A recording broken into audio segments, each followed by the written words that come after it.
right into Ludwig Kaiser, of all people. So Kaiser says, things didn't go your way last week. Let me show you how things work around here. So then the New Day walk up with Wood saying, yeah, that's what we've been saying this entire time. Then Kaiser and Dunn just kind of walk off like, what are you doing? What are you talking to us for? And Woods and Kofi are like, what? You guys too?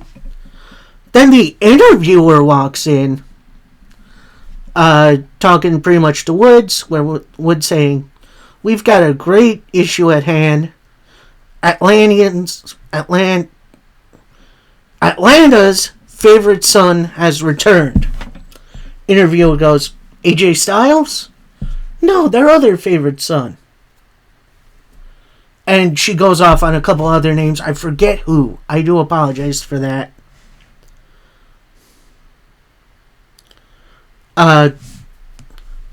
Then Xavier Woods said, no, me. Then Kofi says, look, you got family coming. They're going to be sitting front row for this match. Are they here yet? Kofi then says, I haven't heard from them. Woods then says, man, they couldn't miss tonight. Could they?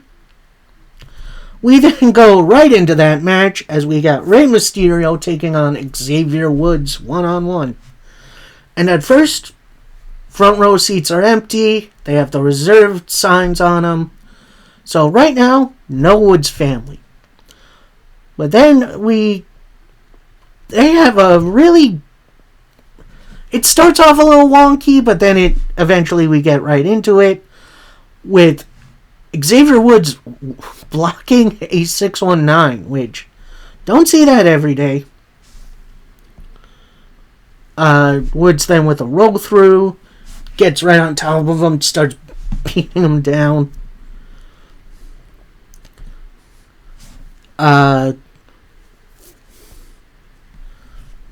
Woods goes for a Hurricane Run of his own that gets blocked. Big step up in Zaguri, a seated senton, Rana. But then Woods goes on the outside, pulls Rey out of the ring, goes for a superplex, but that gets blocked. Rey with a sunset flip powerbomb right into a code red, which was awesome. Only gets a 2 count. Rey with a drop kick, whiffs on a 619. Woods on the outside. Rey dives, misses, hits the announce table, which is oi. Woods then gets Rey Mysterio back in the ring. Then he sees his family. They arrive. They're front row center. He goes to hug them. His, I guess, sister's like, no, just wait. And they all reveal New Day sucked shirts. That was funny. So Woods is like, I don't need you guys. I'm going back in here.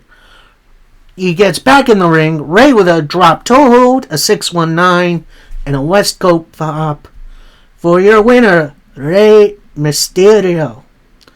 And then you see the LWO, so that's Cruz del Toro, Joaquin Wilde, Zelina Vega, who is actually going to SmackDown, and Rey celebrating with the Woods family ringside. So, yeah, that was interesting little match. I do hope the New Day get some wins going forward, because they need it. I need to see them back in the tag division in their new heel personas. Anyway, then we get a recap of the main event from last week's Raw, which was Drew and Seth, and then Sammy accidentally hit Seth with a haluva kick. Accidentally. We'll see what happens there. So then we see Sami Zayn. He's in the back walking in. And then we see Seth Rollins walk in. He says, look, all I want to do is talk. Sammy says, that kick was an absolute accident. You know that, right? Seth's kind of like, stroking his chin. Sammy then says, you know me, right? Seth then replies, okay, that one was a mistake. But while it may have been, your relationship with Roman Reigns is still a little suspicious. And you better make sure it doesn't happen again. I want you to go get that win tonight. Then we get a preview of a CM Punk interview that's going to happen on the Royal Rumble Countdown, which is interesting, to say the least. Then we get this weird segment. It is Jey Uso. He makes his full entrance. He's got, I want to say 6ix9ine with him. I don't know rappers. I do apologize. So they get down to the ring and, crowd is going nuts. They're yeeting. And they do the entrance yeet thing like 3 times. Like, it went on for a while. It was very strange. So then we have Jey Uso. He's standing up on the announce table. He grabs a microphone. He says, thank y'all. I needed that. I appreciate y'all. Thank y'all. I love y'all. And see what happened Saturday night? I lost. Gunther was that good. But I know I can beat him. I know what I need to do to win the Royal Rumble. Go on to main event WrestleMania and win the World Heavyweight title. Yeet. And that was kind of it. I'm really surprised by how, quick and snappy that was. I guess he was a little pressed for time because of all the yeeting. So that was definitely interesting. Then we go backstage for a Lyra Valkyria interview, the current Women's Intercontinental Champion. She says she's got so much to talk about, and I'm talking my next big fight as I'm officially declaring myself for the Royal Rumble. Then American Made walk in, with Chad Gable taking the lead, saying, don't get too comfortable. Ivy is going to clearly beat you and take your title, and then eliminate you from the Royal Rumble. So then American Made then walk off. Then we see them run into Alpha Academy. So that's Otis, Akira Tozawa, and Maxine Dupree. And they're filming TikToks. Which, honestly, as an old 30-year-old, that got me good. Like, I may be a little older, but I got a laugh out of that. So then Gable sees this. He walks right up to him and says, you are all failures. We're in the most serious time of the year, and you're out here making TikToks. You should be embarrassed of yourselves. And walks off, and you see Otis put on his sad puppy dog face. That's all I can see. Just like, poor Otis, man. I love that dude. He's great. Then we get our next matchup of the evening, and it's a non-title contest. I say that because we got Liv Morgan and Raquel Rodriguez of the Judgment Day taking on the women's tag team champions of Bianca Belair and Naomi. And they start off really, really good. Bianca actually attempts a KOD almost immediately on Liv, but Liv gets out of it, gets the Bianca's ponytail, starts pulling it. Bianca with an attempt at a power slam. Liv gets out of it, tags in Raquel, and then it's just power against power for a little while. Eventually, Raquel tags in Liv, who hits a massive hip attack. Raquel with a big splash, only for a 2 count. Eventually, Naomi does tag in. She hits a hip toss and a moonsault leg drop combination with Bianca, which that was nutty. Only for a 2 count. Eventually, Bianca tags Naomi back in. They hit dueling cross bodies and just take each other out with clotheslines. Then Raquel with an airplane spin into the ring post, which that was gnarly looking. Naomi with a heat seeker onto Raquel. That was impressive.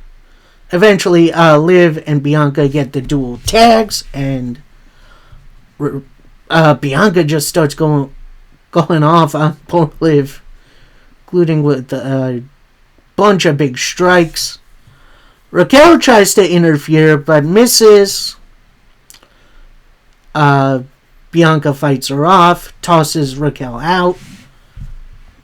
Bianca with a big spine buster into a moonsault, only for 2. Attempts a 450, whiffs. Liv with a big old drop kick. Gives her enough room to tag Raquel in, who hits a big choke bomb, I guess you could call it. And then a combination powerbomb senton for 2. Attempts a Tejana bomb, but Bianca gets out of it. Tags in Naomi. It's an X Factor from the middle rope. Gets a couple of kicks in. Tags Bianca back in. She attempts a crossbody, but that gets caught by Raquel, who hits a massive fall-away slam. Tags in Liv. Whiffs on a Meteora, but hits a Codebreaker. Attempts Oblivion, but that gets blocked by Bianca, who hits a KOD. But then out comes Dominic Mysterio to distract the ref. Naomi tags in, and then Bianca goes to the outside and takes out Dom. Naomi with a split-legged moonsault for 2 count. Raquel with a massive powerbomb on the apron. Gets Naomi back in. Liv with the cover. 1, 2, 3. So your winners, the Judgment Day. So, I guess that qualifies them for a future women's tag title shot? No idea where they would do this. Maybe that's their WrestleMania plan? I don't know. It's a very weird position to be in. Anyway, so now we go backstage for a Rhea Ripley interview, where she pretty much says, yeah, my body's banged up, but like I did in Australia, I showed Nia that mommy is always on top. And that always makes me uncomfortable to say. Let me say that. She continues, it doesn't matter who wins the Royal Rumble, as they're going to get brutalized by me at WrestleMania. In walks Bayley, the previous year's winner, which I completely forgot. And she says, as defending Royal Rumble winner, maybe we should have a match at WrestleMania. Rhea then smiles and says, see ya. Walks off. Bayley then walks kind of back where she came from. Runs into Io Sky, who pretty much just says, see you on Saturday. Okay, so Io's in the Rumble. Sweet. Then we get this little bit of weirdness as we go back to Michael Cole's lone WrestleMania match against Jerry the King Lawler, which, that was such a weird time. I hated that. That orange ass singlet, the headgear, and it's clear he had no idea what he was doing. No offense, Michael Cole, great announcer, not that good of a wrestler. Anyway, then we get a little vignette / promo for Penta. Goes over his time in WWE so far. Then he announces he's going to be in the Royal Rumble match, which,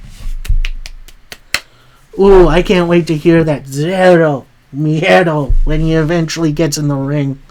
That's going to be fun. That's going to be a fun one. Then we get this. We get a Paul Heyman promo in the ring. Pretty much says, I'm the one behind the one and only tribal chief, and one who represents WWE on the cover of 2K25.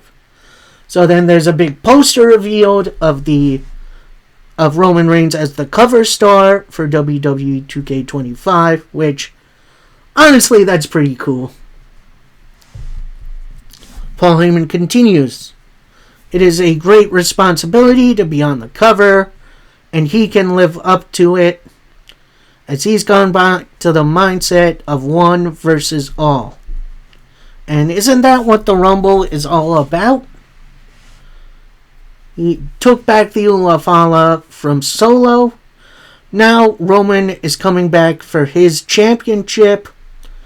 There's a bunch of all-stars at the Rumble, and all 29 are coming after Roman, the biggest star in the industry, not only in this industry, but on this planet. And there's two types of men in this Rumble. One, it's Roman Reigns, someone else, and 29 other Roman wannabes. And this brings out Drew McIntyre, who goes out of the ring, grabs a microphone, looks right at the 2K25 poster, and says, Paul, you look kind of nervous, man. Relax. The only person who should be nervous tonight is Sammy. We never get to talk one-on-one. And I know you don't like me, do you? You should actually be loving me. I'm the one responsible for the success of your bloodline. And it pains me to say this, I am the daddy of the bloodline. And I hate it. I'm the catalyst of it all. You're a smart man. You swam back to relevancy. You found Roman and harnessed Roman for evil. The bloodline then took over. And all I'm looking for is a simple thank you. Paul then kind of nervously brings the microphone up to his mouth, says, thank you, Drew, but you're crowding me right now. Drew then kind of backs off, saying, sorry, I'll give you your space, but do me a favor. Tell your boy I'm going to target him and beat him within an inch of his life and toss his carcass out. Paul then says, yeah, I'll tell him. Goes to walk off. Drew puts his hand in front. Drew then says, I wasn't talking about Roman. I'm talking about your other boy, CM Punk. Oh, yeah, Punk's got a target on his back. That's going to be interesting. While I originally thought this was going to be just some lame segment, it actually turned into something, which I love that. That's awesome. I cannot wait. I cannot wait to see this Rumble. There's so much, like I said, there's so much interconnected stories that they're telling. It's awesome. Why they can't do it for the women too is just baffling. Anyway, then we go to our main event match of the night. There's going to be something afterwards. Trust me. Just wait. as it's Drew McIntyre taking on Sami Zayn. And these two, these two beat the pants off each other. Starting off with just basic like punches and chops and big kicks. One point, Drew attempts a Claymore. He whiffs. Actually, he's on the outside. He goes for the Claymore. Goes right into the announce table. Sami gets him back in.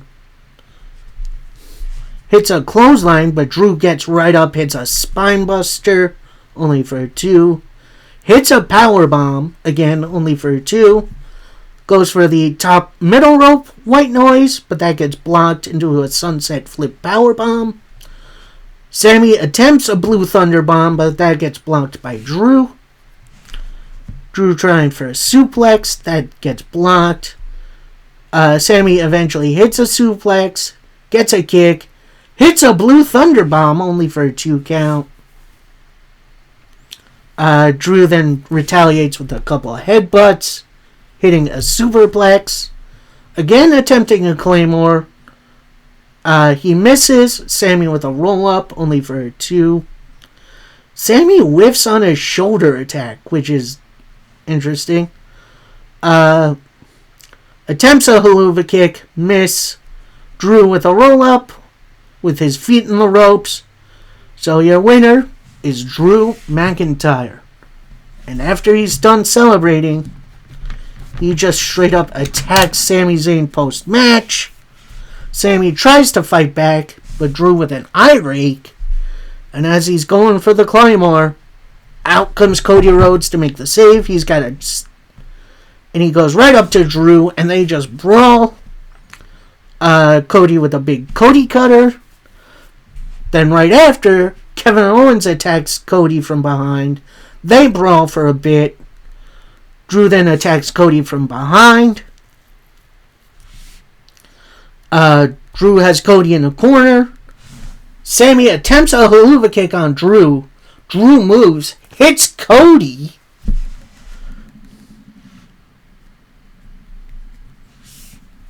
And, yeah, that was an interesting finish to that. We then get a WWE 2K25 ad. Then we got the Georgia Peach kind of ending thing. I don't even know what to call it. But it's like made in Georgia. And it says Georgia and that artsy looking peach. Which usually signals the end of the show in Georgia. But then we cut back. Cody's beat up. He's sitting in the corner.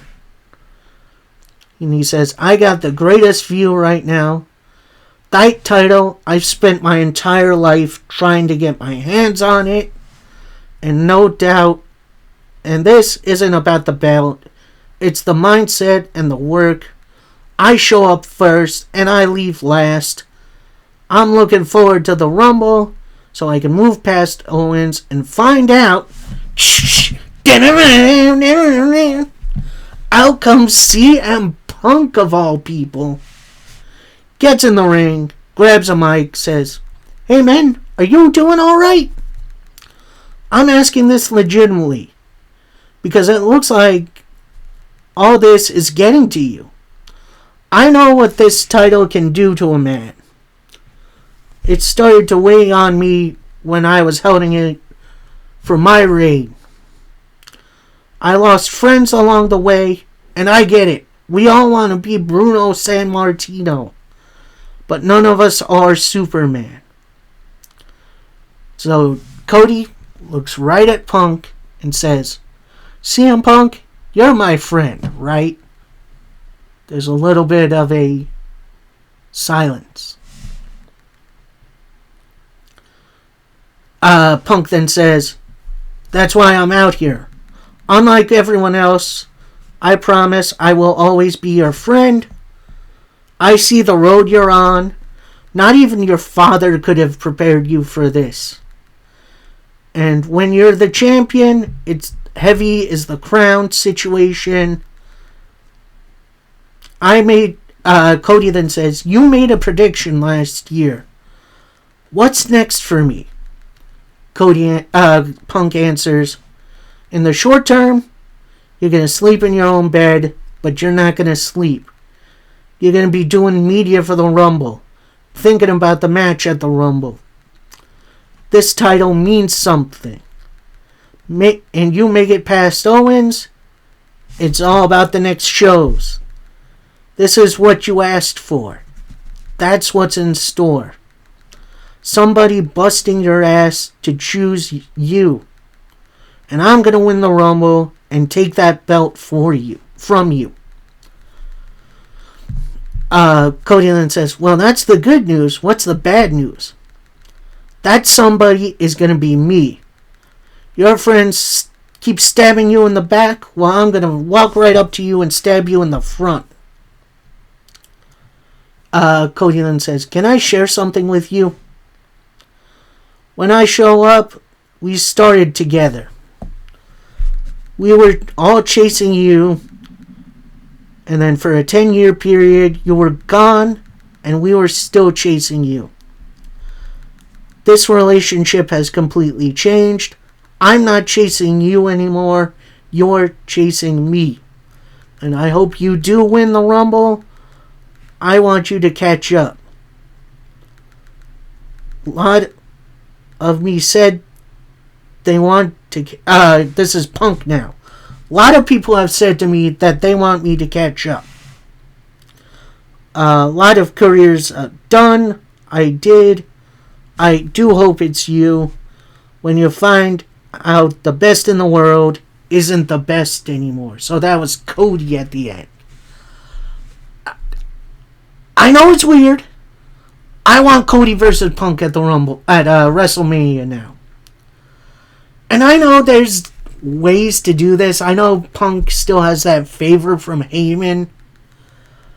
But good Lord, I want Punk to win. Will he though? I'm not sure. And that's what I like about this year's Rumble. So Raw this week was a little all over the place, a little scattered. They were trying to build a couple of things. They definitely did a couple of things really well. Matches themselves were pretty good, but overall, not the hyped go-home show I was hoping for one of the biggest shows of the year.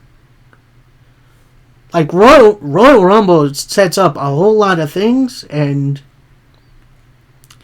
it kind of felt like WWE was kind of just going through the motions a little bit on this one. So, that's my opinion on Raw. We now move to NWA Power, where we start off with an interesting little match as we see the in-ring return of the NWA debut of Baba Thunder. If you don't remember him, he was the bodyguard for Apollo Crews when he was like the Nigerian prince gimmick.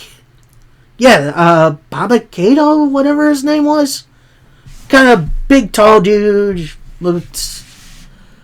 I don't want to describe him any further. He was one of Vince's late projects, like Omos. And he takes on another former WWE guy, Paul Burchill. And this was kind of the usual, big guy match. Although Baba has definitely improved a little bit since we last saw him. At one point we see Burchill attempt a Thesz press. Thunder catches it right into a bear hug, which that was pretty neat looking. Eventually Burchill does break out, hits a couple of clotheslines, a shoulder tackle, but eventually Thunder just keeps swatting at him like a fly. He gets him in the corner in a big stomp. The ref tries to stop it. Thunder then pushes the ref out of the ring. Ding, ding, ding. Bell rings. Your winner by disqualification is Burchill. Thunder then beats up Burchill post-match. Then we see someone kind of interesting as Mike Mondo walks in the ring. He goes over to Thunder, backs him off, and gets in Burchill's face on the ground. So it does look like we now know Mike Mondo's target. It's Burchill, which is interesting dynamic. We'll see how Thunder fits into this. But yeah, it's definitely going to be an interesting start for Power. Then we get an EC3 interview in which I understood way more than I did in his last one. Where he pretty much says, though Tom is tramp, the true power of the NWA stands with me. I am obsessed with beautiful feats. Tom, I brought you to your best self and hail from people who topple empires. This is my exodus. I'm not locked in the cage with you. You're locked in the cage with me. This, and then I didn't really catch the first line of this, but he says, republics become empires, democracies become autocratic, and at the next show, I become world champion. Like, EC3's got a way with words, man. They might not all be deep and thoughtful, but dang, he's good at that. Then we get our next match of the evening, and it's a tag team match player as the former NWA Tag Team Champions, Blunt Force Trauma, take on the new, I guess newly signed, or maybe they're from one of the territories, the Modern Day Outlaws, which, great name for a team. BFT then attack the Outlaws before the bell rings. We got Carnage and Allen starting us off, doing some basic chops and stuff. Carnage tags in Damage, and he just beats the absolute heck out of Allen for a little bit. Tags Carnage back in, big slash clothesline combo into a spine buster. Carnage tags back in, gets a couple of chops in, whiffs on an elbow.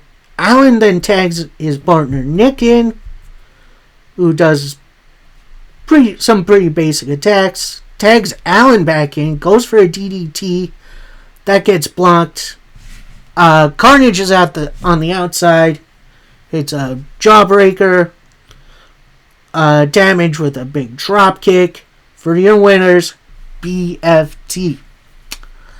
Definitely a little bit of an extended squash match, but I'm okay with it. We'll see the story of BFT coming soon. Then we get a kind of weird 6-man tag match as the Country Gentlemen, that's AJ, Casey, and Joe Kazana, take on the Rewind Society, who I feel like we've seen before, and Christian Anderson. The Country Gentlemen jump the Society before the bell, and then the Gentlemen just stay in the ring altogether. Get some interesting moves in.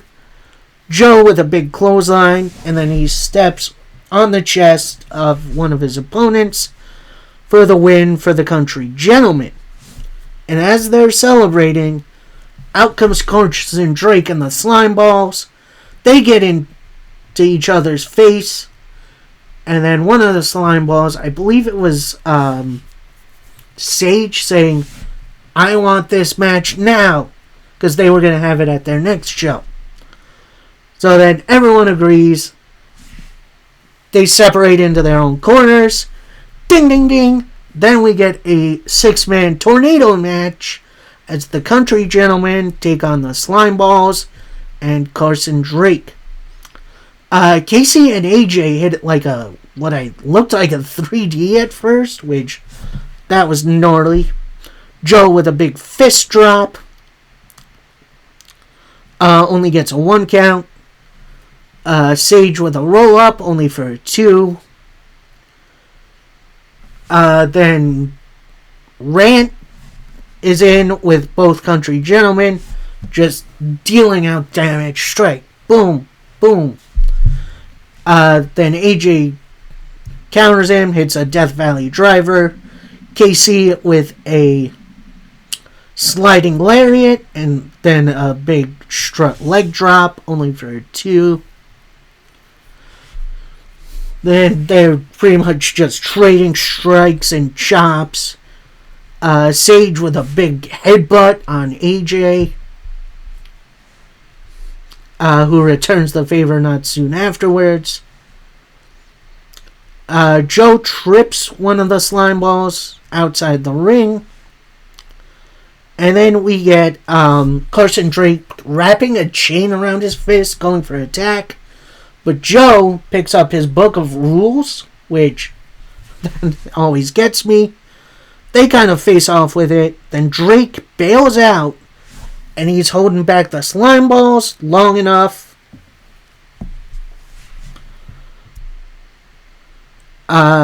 for the count out. So then we kind of get to hear Carson Drake saying stuff like, no, we're not wrestling alcoholics. So your winners via the count out, the Country Gentlemen. So, interesting dynamic of the match. I guess we're going to get this match in full with a winner at Looks That Kill. Speaking of Looks That Kill, we get a hype video for Natalia Markova and Tiffany Nieves, which, that cage match should be awesome.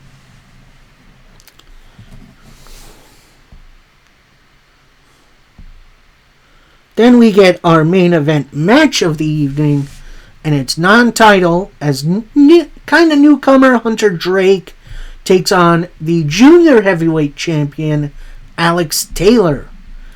And this was a really, really fun match. Hunter Drake getting plenty in, including a crazy looking monkey flip. But Alex Taylor kind of slows him down with a camel clutch. Then he gets the chest strikes, which is brutal looking.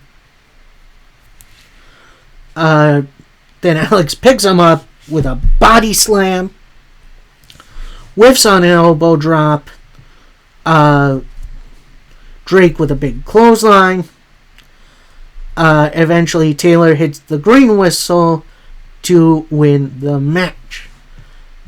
Alex Taylor is severely underrated, and I'm going to give this Hunter Drake guy his props too. This was, well, maybe a little quicker of a match than I would have liked to see. I really enjoyed these two going at it. So next up, we get a promo from Hollywood Haley J in the back saying, coming up, at Looks Like Kill, I'm wrestling the champ, the biggest champion going today. But you're not the only second-generation superstar wrestling here. And while you were handed everything by your dad on a silver spoon, I'm actually about that life. So, nice, sweet, to the point from Haley J. Maybe she wins the title, maybe not. Then we get this interesting little matchup, as it's Alex Misery taking on Lev, and the loser now has to do the winner's bidding. So I guess they're kind of building a group with these two, which is interesting. This match was a little wild. Like, these two went pretty much 100 right out of the gate. Couple of knee strikes, bunch of eye rakes, which I did not see that coming. Lev with some surprisingly good uppercuts. trading Ranas, neck breakers, enziguris. Liv with attempting the Shining Path that misses. Misery with a DDT. Then the Twisted Misery to pick up the win. So, it looks like Alex Misery is going to be at least tagging with Lev for now. Could be good foil for the Country Gentleman going forward. So, that should be a fun one. Then we get a backstage promo from Aaron Stevens, not PFT. Just Aaron Stevens, where he says, Immortals, I've known you guys for a long time. Kratos, you and I have even held tag gold together. But more personally for you, you can't take the mind games. And if you want me, I'm not putting on the tights just for you. But we'll do a 6-man tag. It's going to be BFT and myself versus you guys and anyone you can find in the back. So, we're getting an interesting 6-man tag. I'm wondering who the Immortals can bring in that'll, fit the theme of the team. And then we get our main event promo. And it's a face-to-face between Thrillbilly Silas Mason and Brian Idol. With Idol starting off saying, last year, I know when I look in the mirror, I did everything to help this company. I have everything to uphold the legacy of this company, and everyone's have had enough of the Southern Six. What you did to Davis, who's the interviewer, was disgusting, and I have no problem standing up to you guys. Thrillbilly then replies, the only needles the moving is the ones that are going in your ass, which, great line. He continues, you don't have enough to keep giving. You want to step up to me? God didn't make me the biggest man in the world with a glass jaw. So you want to take a swing at the king? You better not miss. Then he turns to the interviewer saying, today I agreed to be civil, but I want to do something. I want you to get on your knees and apologize for trying to embarrass me. So then we hear from the interviewer, which I can't believe I'm saying this. He says, I love being part of the NWA. I do owe an apology, not to you, but to all these fans here. I let my emotions get in the way of me. This is no longer about me. I've learned my lesson. And I hope the best man, turns to Idol, wins. And then Thrillbilly and Idol go face to face. I think that match is going to be super underrated. It's should be a fun one. And then we finish up with a music video, this time country style, of Trevor Murdoch and Mike Knox singing about Daisy Kill and Talos. Although I didn't get a lot of it, but it was really, really entertaining. So, that is my review for this week in wrestling. Little note coming about my coverage of the Royal Rumble, as I will not be watching it live this Saturday, because I usually watch it with my family and we have a good time, and not everyone is going to be available on Saturday. So, my plan is to watch it on Sunday. I will still try to cover it on Tuesday, which should be a fun one. So, hopefully you guys stay tuned for that. Till next time, happy wrestling, everybody. Peace.